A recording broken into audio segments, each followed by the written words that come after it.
ఈ యొక్క సమయంలో యేసు ఎవరు అనేటటువంటి విషయాన్ని మనము ఆలోచించే ముందు ఈ యొక్క ప్రశ్న ఒక వింత. మనం యేసునే నమ్ముకున్నాము కదా, మరలా యేసు ఎవరని అడుగుతున్నారు అనేటటువంటి ఆలోచన ప్రతి ఒక్కరికి కదులుతుంది. ప్రియమైనటువంటి దేవుని వాళ్ళారా, అవునంటారా కాదంటారండి? యేసు ఎవరు అనేటటువంటి సంగతిని మీరే సమాధానం చెప్పాలి. నేను అడుగుతాను, యేసు ఎవరండి? యేసు ఎవరు? దేవుని కుమారుడు. అమ్మ మీరు, యేసు ఎవరు? రక్షకుడు. ఇంకా ఇలా నేను అడుగుతూ ఉంటే మీరు చెప్తూ ఉంటే పాఠం మీరే మొత్తం చెప్పేసినట్టు అవుతుంది. అవునంటారా కాదంటారా? కానీ ప్రియమైన దేవుని వాళ్ళారా, ఒక నిజాన్ని, ఒక వాస్తవాన్ని మనం ఈ యొక్క సమయంలో ఆలోచన చేద్దాం. అది ఏమిటి అని మనము ఆలోచన చేయగలిగితే, యేసు ఎవరు అనగానే ప్రతి ఒక్కరు కూడా బయట ఉన్న మన క్రైస్తవ సహోదరులు కోపం వస్తుంది, మంట వస్తుంది, హృదయములో నొప్పి వస్తుంది. ఎందుకనంటారా? ఎందుకంటారు? మీరు ఇప్పుడు ఒక సమాధానము చెప్పారే, అది ఏమిటి అని అంటే, యేసు ఎవరు అనగానే దేవుని కుమారుడు అని, యేసు ఎవరు అనగానే రక్షకుడు అని. మీరు ఈ విషయాన్ని చెప్పిన తర్వాత దీనిని బయట మన సహోదరులకు చెబితే వీరు యేసును తగ్గించేస్తున్నారు, తక్కువ చేసి మాట్లాడుతున్నారు అనేటటువంటి ఆలోచనలు మన సహోదరుల హృదయాలలో కదులుతున్నాయి అనేటటువంటి సత్యాన్ని మనం గ్రహించాలి. ప్రియమైనటువంటి దేవుని వాళ్ళారా, ఈ యొక్క సమయాన యేసుక్రీస్తు ఎవరో అనేటటువంటి సందర్భాన్ని మనం అడిగితే, బైబిల్ గ్రంథాన్ని కన్న తండ్రి అయినటువంటి దేవాది దేవుడు తన గ్రంథంలో ఏమని వ్రాయించాడో అని మనం బైబిల్ని అడుగుదాం.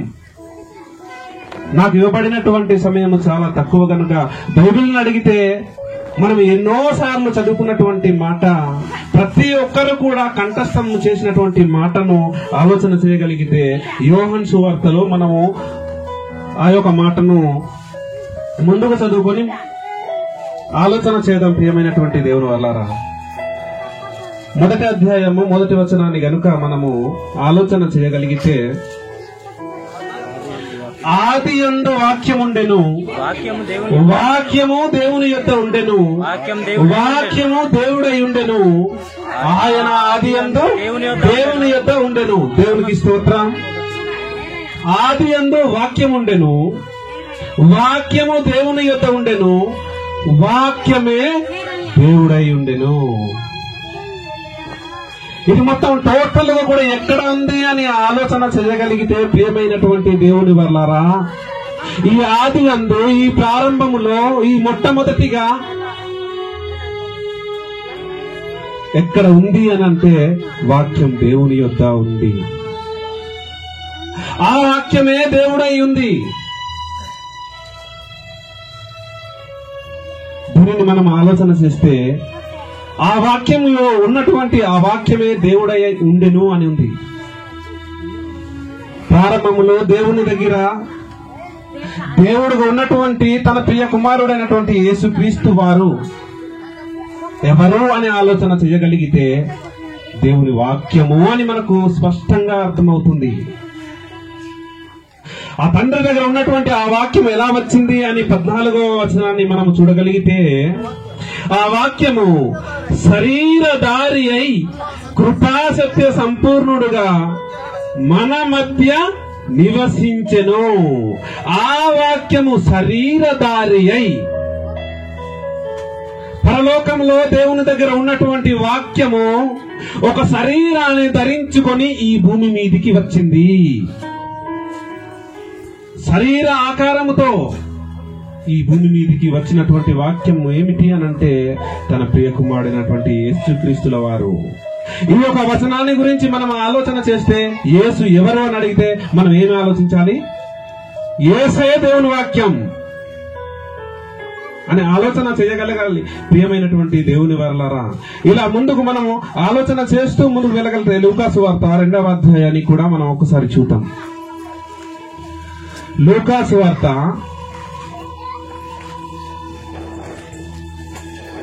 2వ అధ్యాయము 42వ వచనం.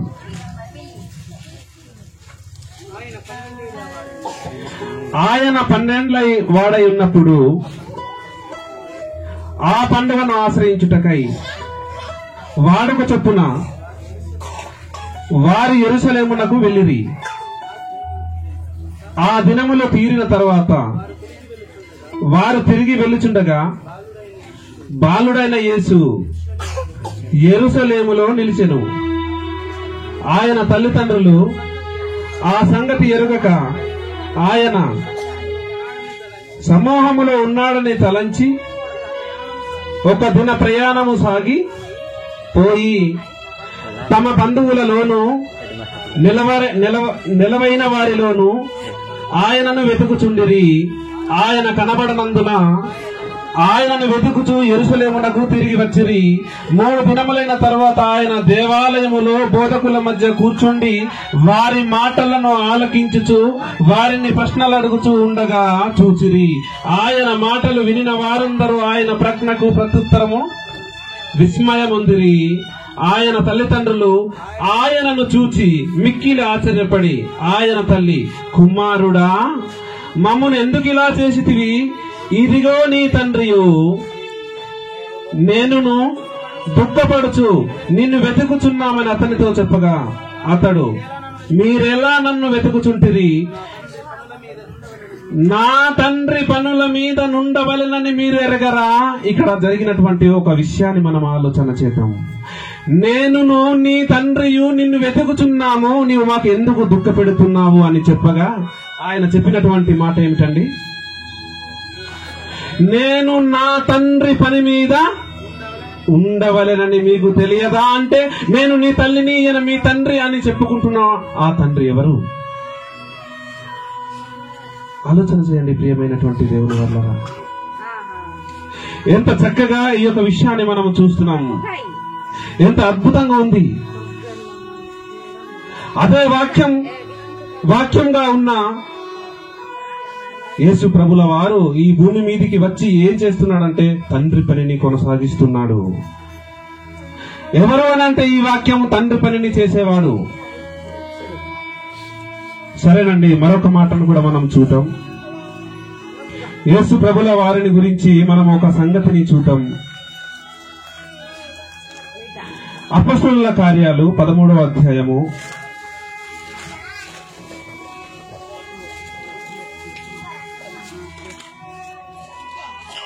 13వ అధ్యాయము అపొస్తలుల కార్యాలు 3వ అధ్యాయము 13వ వచనం. అబ్రాహాము, ఇస్సాకు, యాకోబు అను వారి దేవుడు అనగా మన పితరుల దేవుడు తన సేవకుడైన యేసును మహిమపరిచి ఉన్నాడు. మీరు ఆయనను అప్పగించుతిరి. చాలండి. అబ్రాహాము, ఇస్సాకు, యాకోబు అను వారి దేవుడు అనగా మన పితరుల దేవుడు తన సేవకుడైన యేసును మహిమపరిచి ఉన్నారు. యేసు ప్రభు ఎవరు అని ఆలోచన చేస్తే సేవకుడు అని ఇక్కడ కనబడుతుంది. సేవకుడు అంటే ఎవరు అని ఆలోచన చేద్దాం ప్రియమైనటువంటి దేవుని వల్లారా. సేవకుడు అంటే ఎవరండి? సేవ చేసేవాడని చెప్తున్నారు. ఒకటి కింద ఉన్నవారు అని అర్థం. సేవకుడు అనగా యజమాని కింద ఉండి పని చేసేవాడు. ఈ యజమాని మాటను తిరస్కరించకుండా ఆ మాట ప్రకారంగా చేసేవాడు పనిని. ఎంత కష్టమైనా ఎంత భారమైనా ఇష్టంగా చేసేటటువంటి వాడే సేవకుడు ప్రియమైనటువంటి దేవుని వల్లారా. ఇలా యేసు క్రీస్తుల వారు ఎవరు అని ఈ యొక్క మాట ప్రకారంగా మనము ఆలోచన చేయగలిగితే సేవకుడు. ఈ సేవకుడు ఎలా సేవ చేశాడో అనేటటువంటి సందర్భాన్ని కూడా మనం చూద్దాం. ఫిలిప్పీలకు రాసిన పత్రిక 2వ అధ్యాయము త్వరత్వరగా చూద్దామండి. ఫిలిప్పీలకు రాసిన పత్రిక 2వ అధ్యాయము 6 నుంచి 9 వరకు. ఆయన దేవుని స్వరూపము కలిగిన వాడై ఉండి దేవునితో సమానముగా ఉండుట విడిచిపెట్టకూడని భాగ్యమని ఎంచుకొనలేదు గాని మనుషుల పోలికగా పుట్టి దాసుని స్వరూపము ధరించుకొని తన్ను తానే రిక్తునిగా చేసుకునెను. ఇలా యజమానుని కింద పనిచేసేటటువంటి వ్యక్తి ఆ యజమానుడి కోసం ప్రాణం ఇవ్వటానికైనా సిద్ధపడతాడు, ఆ ప్రాణాన్ని ఇవ్వడానికైనా తెగిస్తాడు. అలాంటి సేవకుడు ప్రియమైనటువంటి దేవుని వర్లారా, ఇలా ఈ యేసు ప్రభుల వారిని గురించి బైబిల్ గ్రంథములో ఎన్నో నామాలు ఉన్నప్పటికీ ఈ దినాన మనము కొన్ని వచనాలు మాత్రమే మనం చూస్తాం. ప్రియమైనటువంటి దేవుని వర్లారా, యేసుక్రీస్తు ఎవరు అని అడిగితే యేసుక్రీస్తు రాజు. చూద్దాం ఆ యొక్క మాటను కూడా. మత్తయి సువార్త 4వ అధ్యాయం.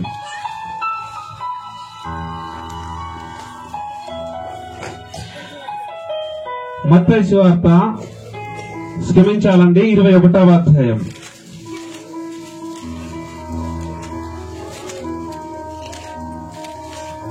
మత్తయి సువార్త 21వ అధ్యాయము 4వ వచనం.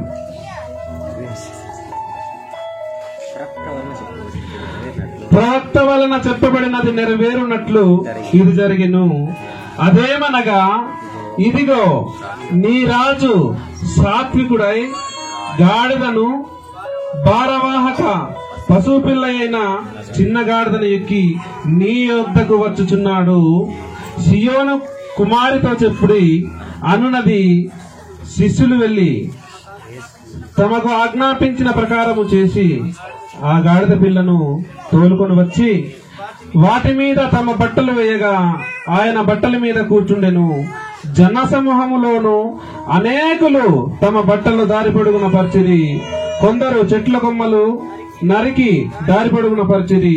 జనసమూహములో ఆయన ముందు వెళ్ళుచుండిన వారును వెనక వచ్చుచుండిన వారును, దావీదు కుమారునికి జయము, ప్రభువు పేరట వచ్చివాడు స్తుతింపబడును గాక, సర్వోన్నతమైన స్థలములలో జయము అని కేకలు వేయుచుండిరి. దేవునికి స్తోత్రం. ప్రియమైనటువంటి దేవుని వర్లారా, యేసు ప్రభుల వారు రాజుగా ఈ భూమి మీదకి వచ్చి ఒక రాజ్య స్థాపనను చేశాడు. మరొక మాటను కూడా చూద్దామండి. యోహాను సువార్త 12వ అధ్యాయం. మీకు వివరణ ఇవ్వడానికి కొంచెం సమయం. యోహాను సువార్త 12వ అధ్యాయము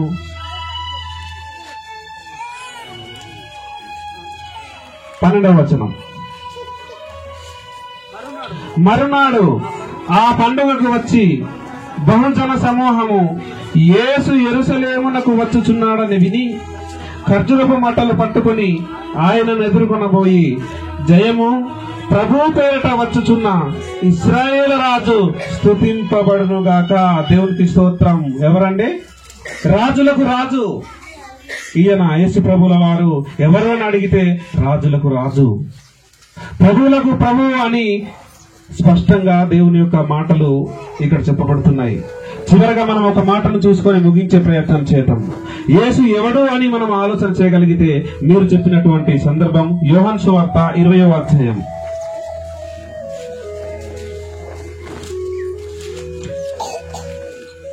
ఇరవయవ అధ్యాయము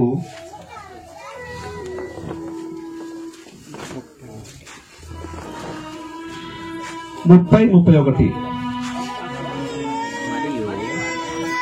మరియు అనేకమైన ఇతర సూచక క్రియలను యేసు తమ శిష్యుల ఎదుట చేసెను. అవి ఈ గ్రంథమందు వ్రాయబడి ఉండలేదు గాని యేసు దేవుని కుమారుడైన క్రీస్తు అని మీరు నమ్మునట్లును, నమ్మి ఆయన నామమందు జీవము పొందునట్లు ఇది వ్రాయబడిను. దేవునికి స్తోత్రం. యేసు ఎవరని ఉందండి? దేవుని కుమారుడు. దేవుని కుమారుడు అని నమ్మాలి అని ఇక్కడ ఉంది. ప్రియమైనటువంటి దేవుని వల్లరా,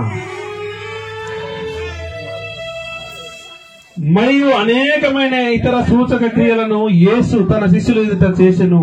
అవి ఈ గ్రంథమందు వ్రాయబడి ఉండలేదు గాని యేసు దేవుని కుమారుడైన క్రీస్తు అని మీరు నమ్మునట్లు అని ఉంది. మనం యేసుక్రీస్తు ఏమని నమ్మాలండి? దేవుని కుమారుడు అని నమ్మాలి. అలా నమ్మి మన జీవితాలను బాగు చేసుకోవాలి. ప్రియమైనటువంటి దేవుని వల్లారా, చివరిగా మరొక వచనాన్ని చూసుకొని ముగించేద్దామండి.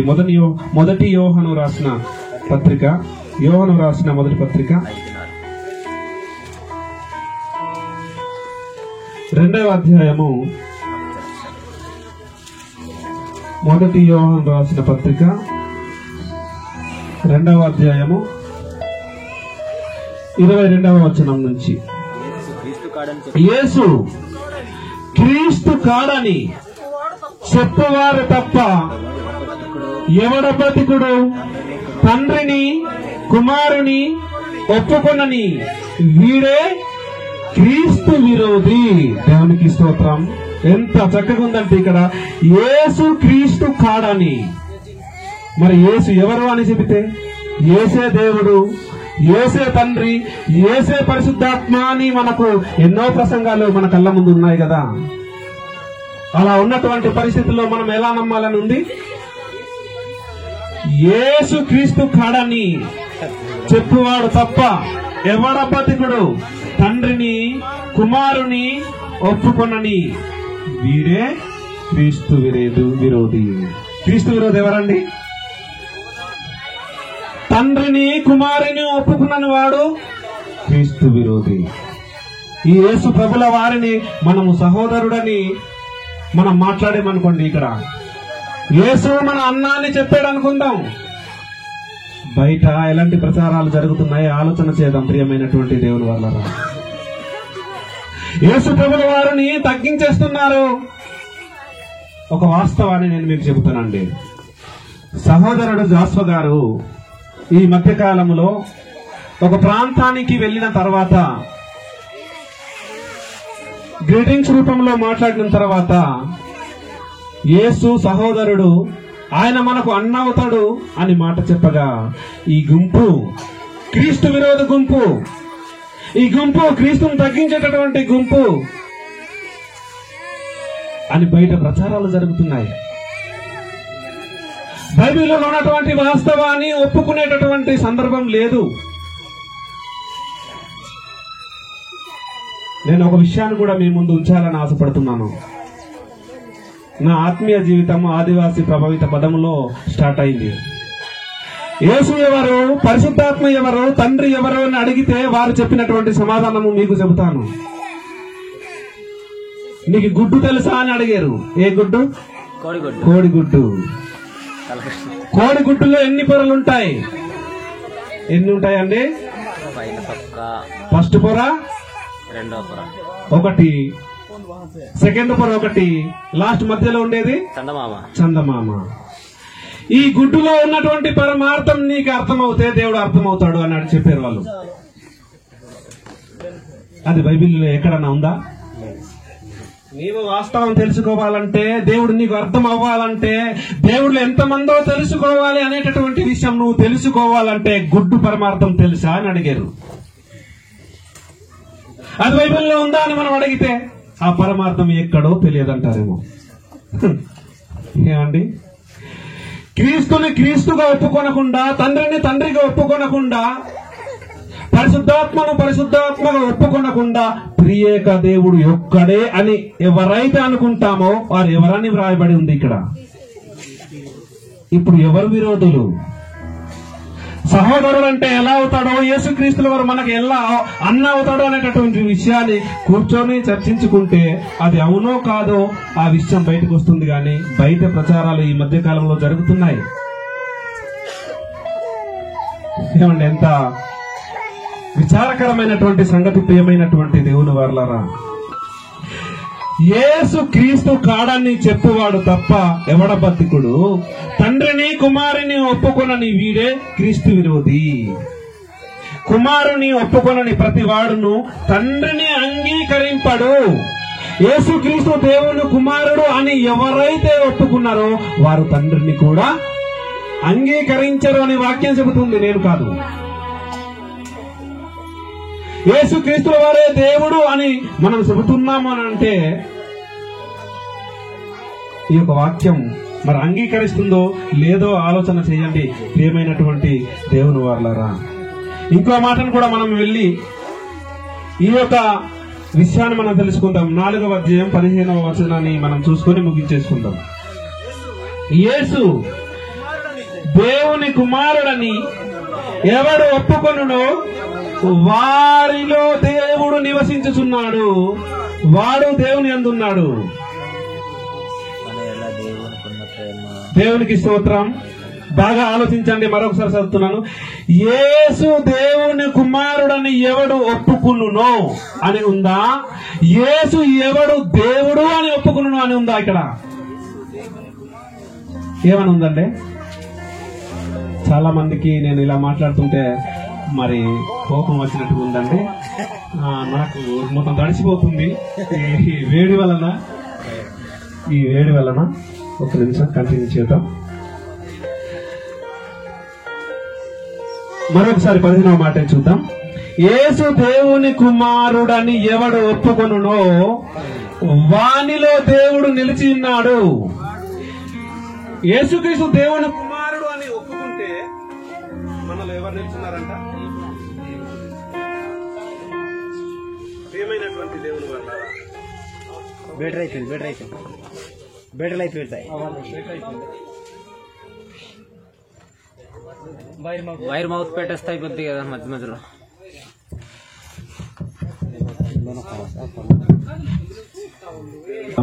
ఇవన్నీ రాసుకుని వచ్చాను. సమయాన్ని బట్టి నేను కుదించేసాను. రోమీలకు రాసిన పత్రిక 10వ అధ్యాయము 8వ వచనం 9వ వచనం. అదేమని చెప్పుచున్నది? వాక్యము నీ యొద్దను, నీ నోటను, నీ హృదయములో లోనున్నది. అది మేము ప్రకటించు విశ్వాస వాక్యమే. అదేమనగా యేసు ప్రభువని నీ నోటితో ఒప్పుకొని దేవుడు మృతులలో నుండి ఆయనను లేపెనని నీ హృదయమందు విశ్వసించిన ఎడల నీవు రక్షింపబడుదువు. యేసుక్రీస్తును అంగీకరిస్తున్నటువంటి మనం, యేసు ప్రభుల వారిని నమ్మినటువంటి మనం, యేసు ప్రభుల వారి నడిచినటువంటి ఆ బాటలో నడిస్తే, ఆయన రక్షకుడు అని మనము నమ్మితే మనము రక్షింపబడతాం. ప్రియమైనటువంటి దేవుని వల్ల ఇలా మరి యేసు ప్రభుల వారిని గురించి ఎన్నో సందర్భాలు ఉన్నప్పటికీ సమయం అనుకూలం లేనందున మరి ఇంతటితో ఈ యొక్క మాటలను ముగించుకుందాం.